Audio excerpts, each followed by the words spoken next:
বলে ভান্ডার কাকে বলে? আরে গ্রামের মানুষ আমরা অনেক সময় বলি যে আমি ছুঁচো মেরে হাত বন্ধ করতে চাই। মারি তো গন্ডার আর লুটি তো ভান্ডার। যদি মারতেই হয় তাহলে গন্ডারকে মারবো, আর যদি লুটতেই হয় তাহলে ভান্ডারকে লুটবো। ভান্ডার মানে হচ্ছে যা লুট করে শেষ করা যাবে। তো লক্ষ্মীর ভান্ডার তাই নাকি? ওটা তো ভিক্ষে। তাহলে ভিক্ষেকে ভান্ডার বলে চালিয়ে দিচ্ছে, এটা কখনো বলা যাবে না। সেই জন্য আমরা বলতে চাই যে আমরা ক্ষমতায় আসলে লক্ষ্মীর ভান্ডারের ১,৫০০ টাকা বাড়িয়ে ওটা মাসে ৬,০০০ টাকা, এটা লিখিতভাবে আমরা জানিয়ে দিয়েছি। শুধু তাই নয়, প্রতি পরিবার পিছু একজনকে মাসে ৭,৫০০ টাকা করে আমরা দেব, লিখিতভাবে দিয়েছি, মৌখিক কোনো প্রতিশ্রুতি নয়। দ্বিতীয়ত বলেছি যে চাকরির অভাবে বেকার যুবক যুবতীরা ভুগছে। প্রত্যেক বাড়িতে শিক্ষিত বেকার যুবক যুবতী আছে।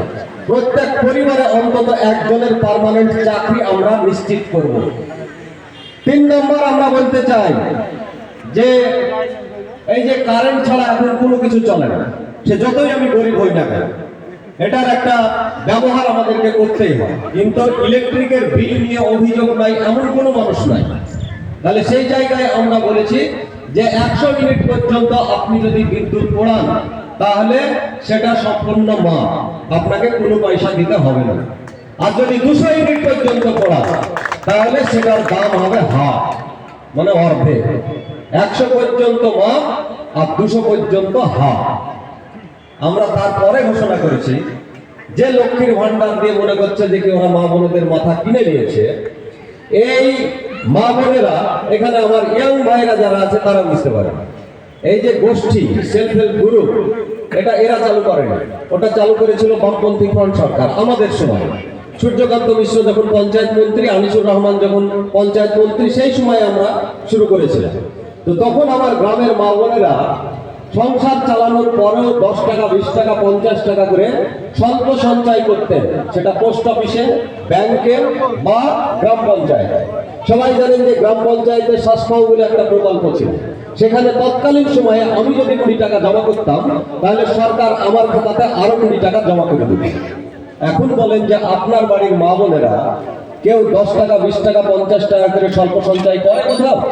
কোন জায়গায় করে না। কি করে এখন আমার বাড়ির মা বোনেরা? না তো তারা সঞ্চয় করে না, কিন্তু লোন করে। লোন করে।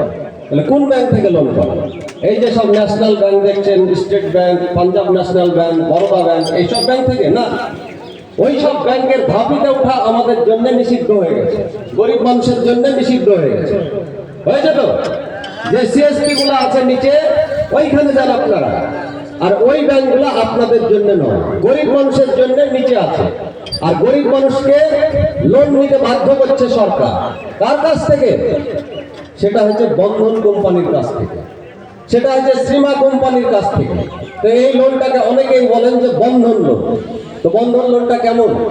বন্ধন লোন আপনি আজকে নিলেন, এটার সুদটা হবে আপনাকে প্রতি সপ্তাহে কিস্তি দিতে হবে। মানে আজ আপনি নিলেন, আপনার কি করবেন ঠিক করতে করতেই ১৫ দিন পার হয়ে যায়, আর আপনাকে কিস্তি দিতে হবে ৭ দিন পর। এই বন্ধন লোনের যে ইন্টারেস্ট, সুদ, সেটা হচ্ছে ৩৫ থেকে ৪০%। তাহলে গরিব মানুষকে এইরকম কোম্পানিগুলোকে লেলিয়ে দিয়েছে যে যাও তুমি গরিব মানুষকে লোন দাও, আর তাদেরকে শোষণ করো, শোষণ করে ছিপড়ে করে দাও, নির্যাতন করো। কেউ যদি লোন শুনতে না পারে তাহলে তাদের যে বাউন্সারদেরকে পাঠানো হয়, আমার বাড়ির মা বোনেদেরকে কুপ্রস্তাব পর্যন্ত। দেখেননি খবরের কাগজে? দেখেন না? আর বন্ধন লোন কালকে যদি কিস্তির ডেট থাকে, হয়তো টাকা ম্যানেজ করতে পারেনি, হয়নি, তাহলে আপনার বাড়ির মা বা বোন আপনার সেদিন জিনা হারাম করবে। মানে সকালবেলাতেই কিস্তি দিতে হবে। তাহলে কি করতে হবে? টাকা তো ম্যানেজ হয়। বাড়িতে একটা ছাগল আছে, একটা গরু আছে, বা কানের এক জোড়া বালি আছে, সেটাকে বিক্রি করে বা বন্ধক দিয়ে যা করি হোক আপনাকে ওই কিস্তি পরিশোধ করতে হবে। এটা নির্যাতন নয়। তাহলে এইগুলা দেখবে না সরকার, দেখার এদের দায়িত্ব পড়ে না। আমরা বলেছি বামপন্থী ফ্রন্ট সরকার ক্ষমতায় আসলে যত এই বন্ধন সহ বেসরকারি সংস্থান আছে তাদের লাগাম টেনে ধরা হবে, নিয়ন্ত্রণ করা হবে। আর যারা বন্ধন লোন নিয়েছে বেসরকারি প্রতিষ্ঠান থেকে, তাদের সবার লোন মুকুব করা হবে। কাউকে লোন ওই লোনটা দিতে হবে। বিলম্ব হচ্ছে। এই সমস্ত মা বোনেরা বিভিন্ন কাজ করে, আপনারাও দেখলেন, আমরাও দেখলাম যে কেউ বিড়ি বাজছে, কেউ পাটের বিয়ানি করছে, কেউ অন্যান্য কাজ করছে। তাহলে তাদেরকে আমরা ট্রেনিং দিয়ে দক্ষ করে তুলতে চাই, এবং দক্ষ করার পরে কেউ যদি ব্যবসা করতে চায় তাহলে তাকে আমরা লোন দেব রাষ্ট্রায়ত্ত ব্যাংক থেকে সম্পূর্ণ বিনা সুদে। 2 বছর পর্যন্ত কোনো সুদ দিতে হবে না। 2 বছর পর্যন্ত এই লোনের কোনো সুদ দিতে হবে না। 2 বছর পরেও যদি কিছু লোন বাদ থেকে যায় তাহলে মাত্র 4% হারে সুদ দিতে হবে। 4% হার, এটা আমরা ঘোষণা করেছি লিখিতভাবে। বিজেপি, কংগ্রেস, তৃণমূল কংগ্রেস ওদেরকে জিজ্ঞেস করবেন যে তোমরা তো শুধু নায়ক নায়িকা, গায়ক গায়িকা আনিয়ে আমাদের সামনে চেহারা দেখিয়ে ইয়াং সম্প্রদায়কে বিভ্রান্ত করে আজকে ভোটটা নিয়ে 5 বছর আর তোমাদের দেখা পাওয়া যায় না, তোমরা বাপুরা আরামসে থাকো, তো তাহলে তোমাদের কি প্রতিশ্রুতি আছে, ইস্তেহার আছে সেটা বলো তো। তাহলে ওই যে বলেছিল ধোলা উড়িতে ধোলা উড়বে না, তো তাহলে সেই প্রতিশ্রুতি তো তুমি রক্ষা করো না, তো তোমাকে ভোট দিবে কেন? তৃণমূল কংগ্রেস এই ধুলাউড়িতে থার্ড হবে, আমিও বলছি, আপনারাও বলছেন, থার্ড হবে। কোন জায়গাতে 12টা অঞ্চলের মধ্যে হয় তৃণমূল কংগ্রেস থার্ড হবে, না হলে কংগ্রেস থার্ড হবে। কিন্তু 12টা অঞ্চলের মানুষ বলছে যে সিপিআইএম, কাজকে হাতুড়ি তারা প্রত্যেকটা পঞ্চায়েতে 1 নম্বরে থাকবে। কংগ্রেস এবং তৃণমূল কংগ্রেস কম্পিটিশন করুক যে কে থার্ড হবে আর কে সেকেন্ড হবে, এটা নিয়ে ওদের কম্পিটিশন হতে পারে। কিন্তু জিতবো এই দিবাস্বপ্ন তাদেরকে এবার ভুলে যেতে হবে। রানীনগর বিধানসভার মানুষ সেটা অলরেডি তাদেরকে বলে দিয়েছে। সেই সঙ্গে আজকে শিক্ষার কি হাল সেটা আমি বিস্তারিত ব্যাখ্যা করতে চাই না। গ্রামের স্কুলগুলি ছিল বামফ্রন্টের সময়, সেই সময়ে স্কুলের, হাই স্কুলের শিক্ষকদের আমরা বদলির কোনো সুযোগ রেখেছিলাম না। মানে আপনি যদি আমাকে সুযোগ দেন তাহলে আমার টানই হচ্ছে শহরের দিকে চলে যাবে। কাজেই যখন ওই শিক্ষকদের বদলি ছিল না তখন গ্রামেই থাকতে হতো তাদেরকে। আর এই তৃণমূল কংগ্রেস এসে কি করলো যে বদলির সুযোগ করে দিল। দেখেন আজকে শহরের যে স্কুলগুলি রয়েছে সেখানে যদি 45 জন শিক্ষক থাকার কথা থাকে তাহলে 45 জনই আছে। আর আপনার এই পার রঘুনাথপুর কামাল স্কুলে গিয়ে দেখেন যে হেডমাস্টারকে গিয়ে জিজ্ঞেস করবেন কালকে যে আপনার স্কুলে মোট কতজন শিক্ষক থাকার কথা, তো যদি 40 জন থাকে তারপরে জিজ্ঞেস করবেন যে আছে কজন, তাই বলে তো বলবে যে 13 জন। তাহলে 40 জন শিক্ষকের কাজ 13 জন শিক্ষকে হবে, চালাতে পারবে? তাহলে ওইখানে পড়ে কারা? আমার আপনার মতো এই যে যারা সুনু পাউডার লাগায় না, লিপস্টিক লাগায় না, তাদের ঘরের ছেলে মেয়েরা পড়ে ওখানে। তাহলে এদেরকে কি শেখাবে? অথচ শিক্ষাকে আমরা এত গুরুত্ব দিয়েছিলাম যে 1977 সালে প্রথম জ্যোতি বসুর সরকার হওয়ার পরে জ্যোতি বসু রাইটার্সে বসার আগেই ঘোষণা করেছিলেন যে শিক্ষা শুধু জমিদার যোদ্ধাদের ঘরের ছেলে মেয়েরাই লেখাপড়া শিখবে না, যারা গরিব কৃষক, প্রান্তিক চাষি, ক্ষেত মজুর, দিন মজুর, রিক্সা চালায়, ভ্যান চালায়, ইট ভাটা শ্রমিক, ডালি ভাটা শ্রমিক, হকার, ফেরিওয়ালা, ছোট দোকানদার, চায়ের দোকানদার, এদের ঘরের ছেলে মেয়েরাই শিক্ষিত হবে। করিনি আমরা? কথার কথা বলছি শুধু। আজকে কত গরিব মানুষের ছেলে আমাদের সময় হাই স্কুলে চাকরি করছে না, আজকে ব্লকে চাকরি করছে না, কাউকে করে ঘুষ দিতে হয়েছে। তাহলে গরিব মানুষের জন্য শিক্ষাটাকে আবার তুলে দিতে চাইছে, মানে আমার আপনার ছেলে মেয়েরা বেশি দূর পড়তে পারবে না। হ্যাঁ, চেষ্টা করছি যে আমি আপনিও যতই আমি মুনিশ কেটে খাই না কেন, আমি চাই যে আমার সন্তানটা ভালোভাবে পড়ুক। তার জন্য যে বেসরকারি ছোট ছোট স্কুলগুলি রয়েছে সেখানে পাঠাচ্ছি। ওখানে কতদিন পড়াতে পারবেন? বড় জোর 4 পর্যন্ত। যখনই ছেলেটা 5-এ উঠবে বা মেয়েটা 5-এ উঠবে তখন 4 পর্যন্ত যা খরচ ছিল তার 3 গুণ 4 গুণ খরচ বেড়ে যাবে, তখন আমি চালাতে পারবো। তখন ওটাকে বলছে ড্রপ আউট, মানে আমার ছেলে 4 পর্যন্ত পাস করার পরেই ও চলে যাবে তখন কেরালা খাটতে, পরিযায়ী শ্রমিক। পরিযায়ী শ্রমিক, পরিযায়ী শ্রমিক, পরিযায়ী শ্রমিক নিয়ে আমরা পরিষ্কার বলেছি, কেউ থাকে না ওদের পাশে। কেরালাতে গিয়ে যারা মারা যায় এই তৃণমূল কংগ্রেস ওদের কাছে কেউ যায় না, আসে শুধু আমাদের কাছে, যে ওখানে মারা গেছে লাশটা আনা যাবে না, দেখুন কিভাবে লাশটা আনা যায়। আমরা যতটুকু পারি আমরাই হেল্প করি, তাদের লাশ আনার ক্ষেত্রে সহযোগিতা করি। আমাদের একটা বাড়তি সুযোগ আমরা পাই, তার কারণ হচ্ছে কেরালাতে সিপিআইএমেরই সরকার আছে, তার জন্য ওইখান থেকে ওই সুযোগটা আমরা বেশি পাই। কিন্তু অন্যান্য জায়গাতে তো কংগ্রেসেরও সরকার আছে, সেখানেও মারা যায়, বিজেপির সরকার আছে সেখানেও মারা যাচ্ছে, এমনকি বিজেপি আমাদেরকে অন্য রাজ্যে ঢুকতে দিচ্ছে না, মমতা ব্যানার্জির তা নিয়ে কোনো বক্তব্য নাই। তাহলে এই সব বিষয়গুলি আমরা বলেছি যে পরিযায়ী শ্রমিক হয়ে বাইরে কাউকে যেতে হবে না, আমরা এই রাজ্যেই তাদের জন্য উপযুক্ত কর্মসংস্থান করতে চাই এবং উপযুক্ত পারিশ্রমিক দিতে চাই।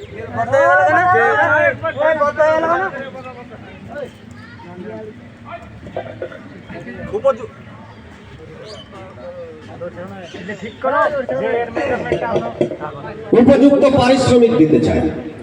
এখন এইখানে আপনি একে কাজ পাচ্ছেন না, তারপরে মজুরি হচ্ছে 250 টাকা, সংসার চলবে?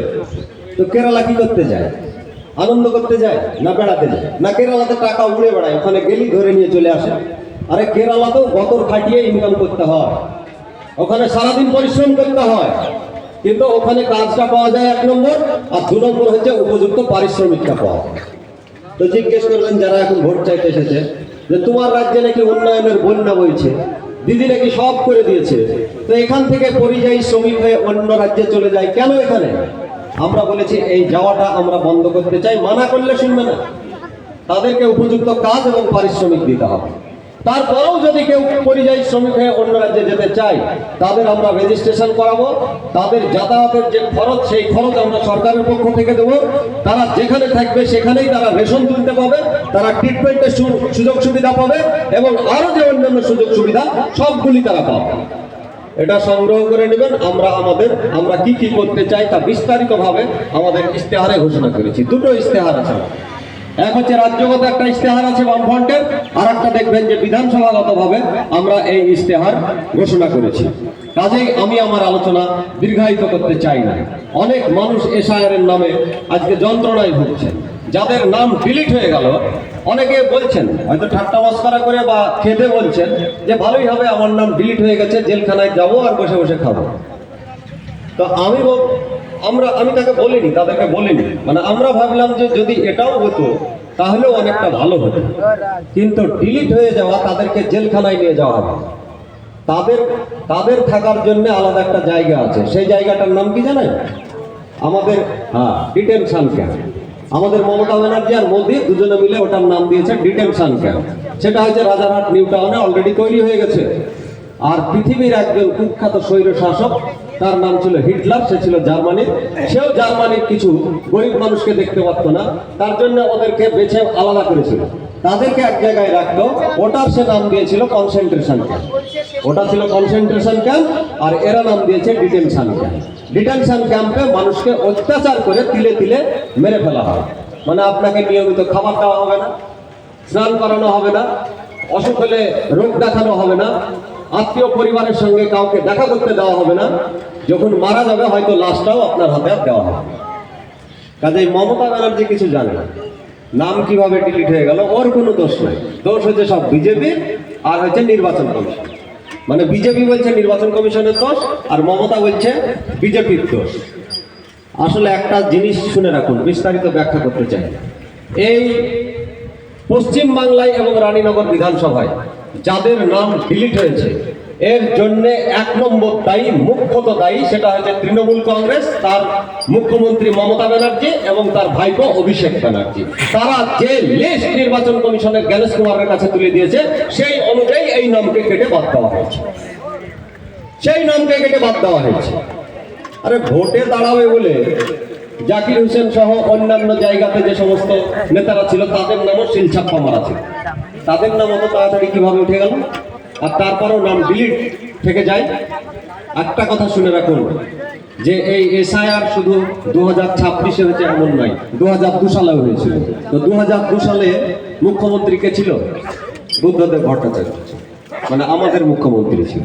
আর 2002 সালে কেন্দ্রে বিজেপিরই সরকার ছিল, অন্য কোনো সরকার ছিল না, বিজেপিরই সরকার ছিল। আর 2026-এ কেন্দ্রে বিজেপিরই সরকার আছে, এখানকার মুখ্যমন্ত্রী হয়েছে মমতা ব্যানার্জি। তাহলে 2002 সালে যদি মানুষ কানের ভাব না পায় এসআইআর নিয়ে, তাহলে 2026 সালে 6 মাস ধরে কেন কাগজের পুটলা পুটলি নিয়ে আমাদেরকে দৌড়ে বেড়াতে হচ্ছে? এর জবাব কে দেবে? সিপিএম দেবে? এর জবাব তৃণমূল কংগ্রেসকে দেবে। আর তার জন্যই মানুষ ঠিক করেছে যে ওদের মুখে ছাটা মেরে ওদেরকে 3 নম্বর কেন, বিজেপির পরে যদি হয় 4 নম্বরে রেখে দেবে তৃণমূল কংগ্রেসকে। তাই আমি বলতে চাই যে এই এলাকার যে মানুষ আছেন, আমরা ঠিকই উৎসবে আনন্দে মেতে উঠব, কিন্তু যে 3-4টে দিন আছে আমাদের সামনে, তৃণমূল কংগ্রেস এবং কংগ্রেস টাকার ঝুড়ি নিয়ে আসবে আমাদের সামনে, প্রলোভন নিয়ে। কিন্তু একটা কথা বলবো, যে টাকা যদি দেয় তারা, টাকা নিয়ে নেন, টাকা নিয়ে নেন, কোনো অসুবিধা নাই। কারণ টাকা দিতে আসছে, তো আপনি তো জোর করে তার কাছে চাইতে যাচ্ছেন না, তো টাকা দিতে আসলে নিয়ে নেবেন। তো এই টাকাটা দিবে 23 তারিখ পর্যন্ত, তারপরে দিবে 23 তারিখের পরে 23 টাকা যদি চান দিবে না। 23 টাকা তো দূরের কথা, 23 পয়সা দিবে না, 23 পয়সা দিবে না, তখন তুলবে শুধু। আবার একটা সই লাগবে, তো মাল ঝাড়ো, তারপরে ঘরে সই করতে হবে, মাল ঝাড়ো, কোনো জায়গায় চাকরি দিতে হবে, মাল ঝাড়ো। মানে 23 তারিখের পরে টাকাটা তুলবে, আর আগে ইনভেস্ট করবে। আর আমরা বলছি যে 23 তারিখ পর্যন্ত আপনাদের কাউকে 23 পয়সা দিব না। 23 তারিখ পর্যন্ত আপনাদের কাউকে 23 পয়সা দিব না। তারপরে আপনারা যদি নির্বাচিত করেন, তাহলে আগামী 5 বছরে 23 পয়সা কাউকে আমাদেরকে দিতে হবে না।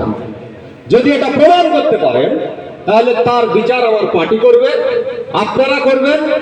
আর যদি নাও হয়, তাহলে মরার পরে কুকুরপালা করে দিচ্ছেন নাকি, তো সেখানে বিচার হবে। কাজে এইটা ভাবতে হবে যে যা খাওয়ার 23 তারিখ পর্যন্ত খান। কিন্তু ভোটের বেলাতে আপনি যেটা মনে মনে ঠিক করে রেখেছেন যে বেটারা ভোটের আগে এসে আমাকে নায়ক নায়িকা দেখাও, আমাকে খিচড়ি পোলাও খাওয়াও, আমাকে মদ খাওয়াও, মাংস খাওয়াও, আর ভোট পেরিয়ে গেলে তোমার আর দেখা পাওয়া যায় না, একটা সই করতে গেলে তখন আমাকে ছোটাছুটি করতে হয়, এইটা আর হতে দিতে চাই না। সেই জন্যে গরিব মানুষের কণ্ঠস্বরকে যদি বিধানসভা পর্যন্ত পৌঁছাতে হয়, যদি নিয়ম করতে হয়, আইন করতে হয়, তাহলে এই লাল ঝান্ডা ছাড়া, সিপিআইএম ছাড়া গরিব মানুষের অন্য কোনো গতি নেই। এইটাকে বুঝে নিতে হবে। আমি শেষ কথাটা বলতে চাই যে দেখবেন যে সৌমিক হোসেন বিগত 5 বছরে যে সম্পত্তির হিসেব দিয়েছিলেন, এই 5 বছরে তার চাইতে কয়েক গুণ বৃদ্ধি পেয়েছে। তা এখন বলতে পারেন যে আপনার সম্পদও বৃদ্ধি পাবে, আপনাকে যদি ভোট দিয়ে তৈরি করে। এই আজকেই বলবে যে ভোট দিব, ঠিকই আছে, একটা মহিলা বলছিলেন, আমার বোন বলছিলেন, ইকবালদা শুনেছে কিনা যায়, বলছে ভোট দিব, কিন্তু ভোট যদি বিক্রি করেছো তাহলে কিন্তু লাভ না। একবার এই ভাষা দিব, কারণ ওরা ভোট বিক্রি তো করছে না, কি করছে। এই যে দেখলেন যে রানীনগর 2 নম্বর ব্লক থেকে, আমাদের ব্লক থেকে যারা তৃণমূল কংগ্রেসের নেতা ছিল তারা কংগ্রেসের, আর যারা কংগ্রেসের নেতা ছিল তারা তৃণমূল কংগ্রেসের নেতা। রানীনগর একতা, ওখানে যারা তৃণমূল কংগ্রেসের নেতা ছিল তারা কংগ্রেসের। তাহলে কংগ্রেস আর তৃণমূল কংগ্রেসের মধ্যে কোনো তফাৎ আছে? তা আমি জাস্ট একটাই কথা বলতে চাই যে ভোটে যখন আপনি দাঁড়াবেন, তখন আপনার সম্পত্তি স্থাবর অস্থাবর, ব্যাংকে নগদ সোনা দানা কি আছে তার একটা হলফনামা আপনাকে জমা দিতে হয়। সেটা ওপেন টু অল, সবাই দেখতে পাবে। কাজে আমিও দিয়েছি, আমার কি কি সম্পদ আছে, আমার কি বাড়ি আছে, আমার কি গাড়ি আছে, আমার কি সোনা আছে, সব ওখানে আপনি দেখতে পাবেন। এবার আমার লাইফ স্টাইল আপনি দেখছেন যে আমি কিভাবে চলাফেরা করছি। তো 5 বছর পরে যদি দেখেন যে আমি ভোটে দাঁড়ানোর সময় যে হলফনামা দিয়েছিলাম তার চাইতে 30 গুণ সম্পত্তি আমার বৃদ্ধি পেয়েছে, তো তাহলেই জানবেন যে আমি চুরি করেছি। আর নাহলে মানুষকে ঠকিয়েছি, নাহলে তোলা তুলেছি, নাহলে আমি ক্ষমতার অপব্যবহার। এর ব্যতিক্রম কোনো কিছু নাই। কারণ আমি কোনো ব্যবসা করি না, আমি কোনো চাকরি করি না, আমি হচ্ছে পার্টির সারাক্ষণের কর্মী। ইকবালদা পার্টির সারাক্ষণের কর্মী, আমিও পার্টির সারাক্ষণের কর্মী। তাহলে ওই বাড়াটার কোনো আর সম্পর্ক থাকে না, বাড়তেই পারে না। যে ব্যবসা করে না, চাকরি করে না, বাড়বে কিভাবে? বরং কমতে পারে। তো তাহলে এই জায়গা থেকে বিচার করতে হবে 5 বছর পরে। তাহলে এখনই সেটা ভাবতে হবে। এই জন্য 4-5টা দিন এখানে আপনারা যারা নেতা আজকে এসে হাজির হয়েছে, তাদেরকে ওই বাড়ি বাড়ি গিয়ে খোঁজ নিতে হবে। কেউ যদি টাকা দিতে চায় দিবে তো বটেই। তৃণমূল কংগ্রেসের প্ল্যানই হচ্ছে লাস্ট 3 দিন ওরা টাকা নিয়ে যাবে। অবশ্য সেই টাকা নিচে খুব কম নামবে। যে তৃণমূল কংগ্রেসের লিডারদেরকে দিবে, হয়তো ধরেন অঞ্চল সভাপতিকে দিবে, তাহলে অঞ্চল সভাপতির কাছ থেকে বুথ সভাপতির কাছে আসবে, বুথ সভাপতির কাছ থেকে জনগণের কাছে হয়তো যাবে, পৌঁছাবে। আর যদি পৌঁছায় তাহলে ওই যে বললাম ঝেড়ে দেবেন, কিন্তু ভোট দেওয়ার বেলাতে ঠিক জায়গাতে গিয়ে ভোটটা মারতে হবে, না হলে কিন্তু খুব সমস্যা। সেই জন্য এই 5টা দিন একদম সুদক্ষ প্রহরীর মতো পাহারা দিয়ে ভোটগুলাকে 23 তারিখে সকাল সকাল পোল করিয়ে তারপরে আপনারা নিশ্চিন্ত থাকবেন। 4 তারিখে গোটা বিধানসভার সঙ্গে যখন আমরা বিজয় উৎসব করব, তখন এই ধুলাউড়িতেও আপনারা যাতে সবাই মিলে এই বিজয় উৎসবে সামিল হতে পারেন, তার জন্য যা করার দরকার আপনারা করবেন, এই আবেদন আপনাদের কাছে জানিয়ে সবাইকে অভিনন্দন, ধন্যবাদ, সালাম এবং নমস্কার জানিয়ে আমি আমার আলোচনা শেষ করছি।